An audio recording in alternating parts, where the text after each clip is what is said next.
Shalom bien-aimés, soyez bénis au nom de Jésus-Christ. Nous bénissons le Très-Haut qui nous fait grâce encore de nous retrouver en ce moment pour passer ce moment d'enseignement ensemble. Et cet enseignement, cette série d'enseignements est intitulée « À l'école du Saint-Esprit ». Bien-aimés, c'est une méditation d'ensemble. Nous laisserons le Saint-Esprit nous éclairer et nous enseigner davantage ses profondeurs dans ses Écritures. Que toute la gloire lui soit rendue. Et avant de commencer toute chose, je voudrais laisser ce moment entre les mains du Très-Haut. Donc je prie et nous allons commencer. Père éternel, Dieu vivant, Créateur de toutes choses, Créateur des cieux et de la terre, que ton nom soit béni, que ton nom soit sanctifié, que ton nom soit glorifié. Toi seul es digne d'être adoré d'éternité en éternité.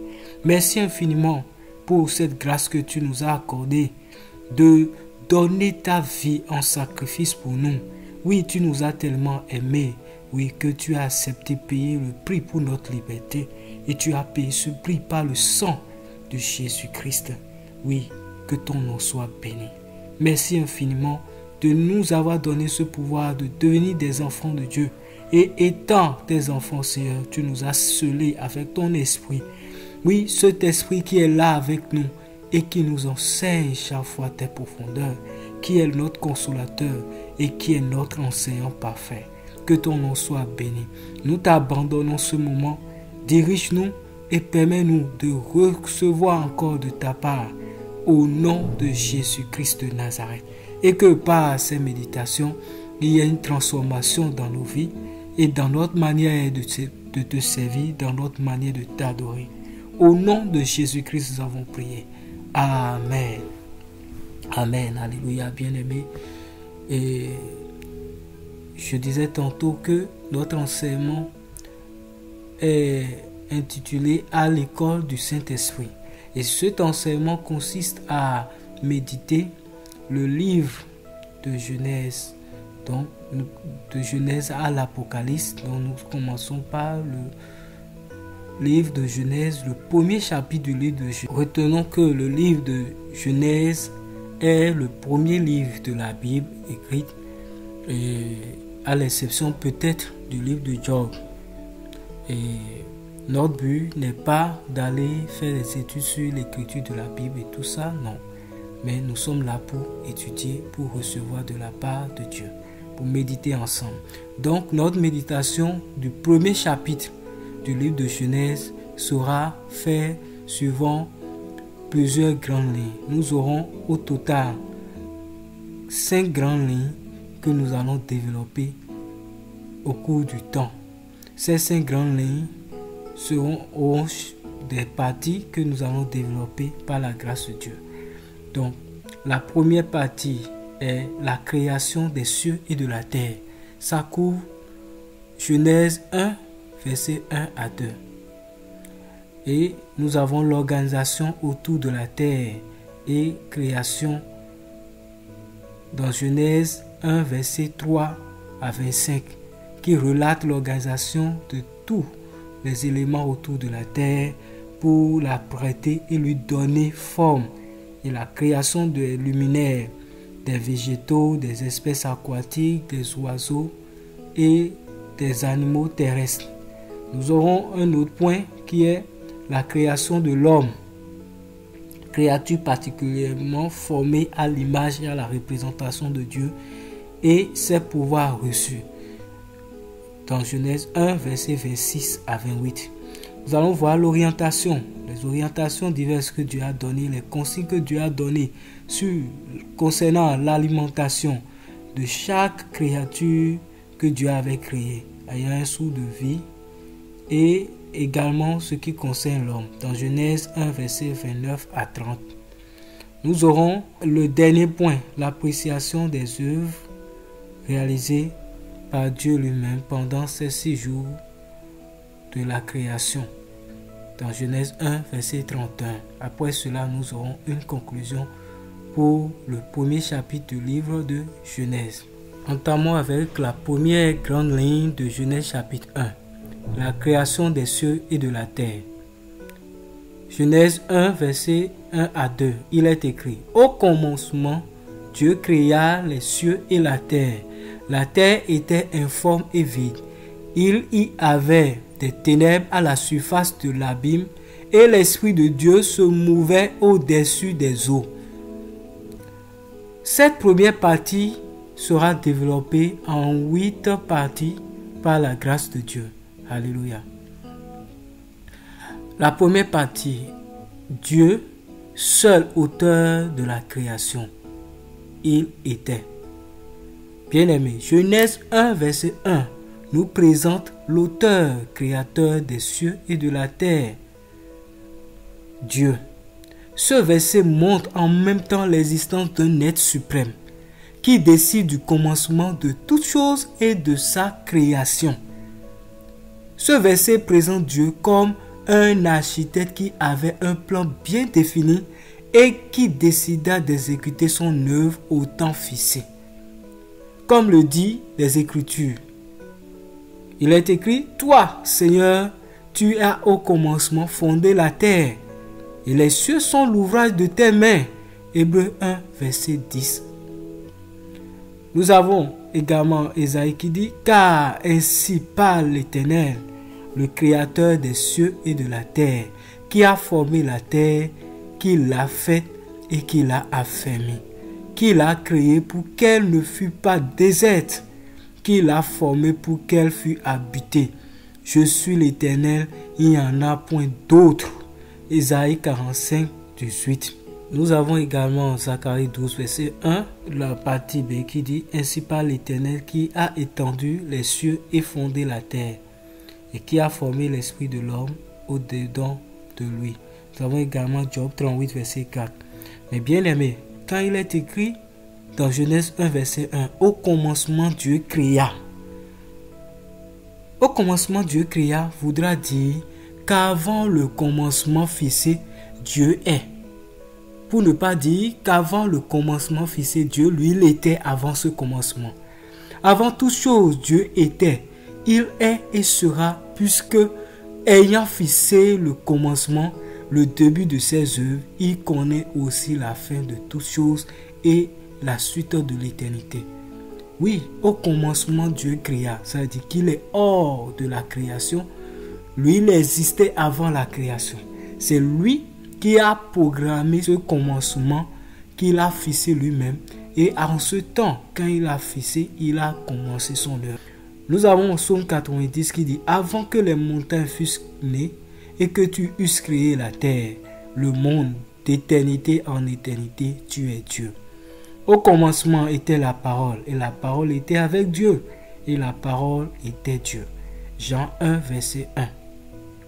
Les cieux ont été faits par la parole de l'Éternel, et toute leur armée par le souffle de sa bouche. Psaume 33, verset 6. Les détails de la création des cieux et de la terre resteront à jamais un mystère pour l'humanité. Comment les cieux ont été créés?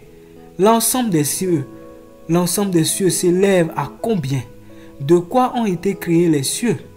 Quelle serait la limite des cieux? Les cieux ont-ils une ou des populations? C'est quoi un ciel et quelles sont ses frontières? En combien de temps furent créés les cieux et la terre? Tant de questions qui pourraient retenir l'attention, mais qui seraient sans importance majeure sur la connaissance que Dieu aurait voulu nous communiquer. Nous pouvons comprendre clairement, après méditation de ce premier verset, que le plan de Dieu n'est pas de nous instruire sur les faits scientifiques de la création. Mais Genèse 1, verset 1 voudrait nous révéler que les cieux et la terre ou l'univers sont l'œuvre d'un unique créateur. Alléluia. Un unique créateur qui n'a pas de début, qui est dans l'éternité et fonctionne dans l'éternité. Il est le seul et l'unique maître du temps et qui seul fixa le début d'une nouvelle œuvre planifiée d'avance et mise en exécution par lui-même. Bien-aimé, pour cette première partie, il faudrait que nous le retenions bien et savoir que le premier verset de la Bible nous présente en même temps l'auteur de la création de toutes choses. Alléluia, qui est Dieu. Au commencement, Dieu créa. Au commencement, Dieu créa. Voudrait dire également, au commencement, avant le commencement, Dieu lui est. Voudra dire, au commencement, Dieu est. Il était avant toute chose. Il est et sera pour toujours. Oui, bien-aimé, l'univers visible que nous voyons et l'univers invisible sont l'œuvre d'un unique créateur qui a fixé son temps et qui a commencé ses œuvres. Au commencement, il était. Au commencement, il est. Il était avant le commencement. Alléluia. Voilà, nous bouclons ainsi avec notre première partie intitulée Dieu, seul auteur de la création, il était. Nous entamons notre petit 2. La toute suffisance de Dieu. Bien-aimé, Dieu avait-il besoin d'aide pour l'exécution de ses œuvres créatrices? La réponse est non. Le premier verset de la Genèse nous montre que Dieu se suffit et n'a besoin de personne pour exécuter ses ouvrages. Il est bien dit, au commencement, Dieu créa les cieux et la terre. Donc le seul en nation ici est Dieu, et bien Dieu seul. Ainsi parle l'Éternel, ton Rédempteur, celui qui t'a formé dès ta naissance. Moi l'Éternel, j'ai fait toutes choses, seul j'ai déployé les cieux, seul j'ai étendu la terre. Ésaïe 44, verset 24. Et là c'est l'Éternel qui parle. Il était seul au commencement. On dit au commencement Dieu créa les cieux. Donc le seul qui était en nation c'est Dieu. Il était le seul en nation. Et dans Colossiens 1 verset 16 il est dit car en lui ont été créées toutes les choses qui sont dans les cieux et sur la terre, les visibles et les invisibles, trône, dignité, domination, autorité, tout a été créé par lui et pour lui. Alléluia. Ceci devrait nous amener à mieux voir ou comprendre la toute suffisance de Dieu. Oui, la toute suffisance de Dieu. Et savoir que nous sommes des créatures inutiles devant Dieu. Puisque Dieu n'a pas besoin de nous ou d'autres créatures forcément avant d'exécuter une quelconque œuvre. C'est-à-dire que nul n'est indispensable devant le Créateur des cieux et de la terre. Bien-aimé, s'il nous choisit ou nous accorde une quelconque grâce de faire son œuvre pour lui, tâchons-nous de le faire sans même une petite goutte de négligence. Car il est écrit, maudit soit celui qui fait avec négligence l'œuvre de l'Éternel.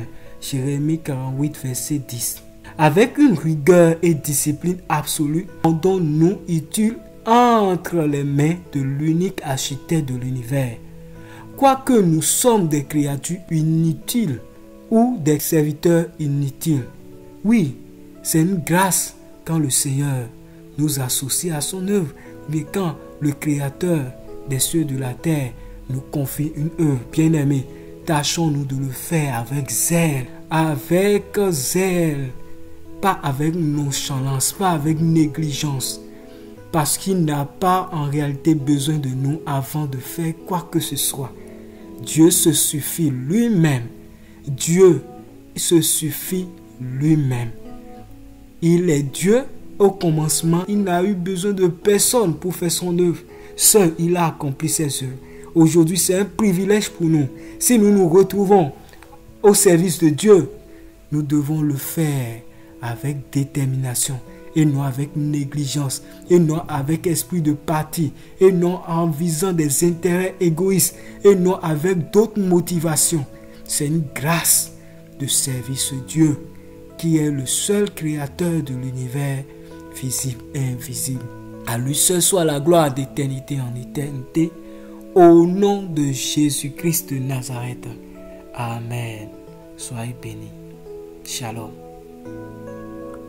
Bien-aimés de Dieu, pour cette série d'enseignements, sentez-vous libre de poser toute question et toute inquiétude, tout ce que vous avez en vous pour mieux comprendre. Posez toutes vos questions, nous restons entièrement à votre disposition pour répondre à toutes ces questions par la grâce de Dieu. Que le Seigneur vous bénisse.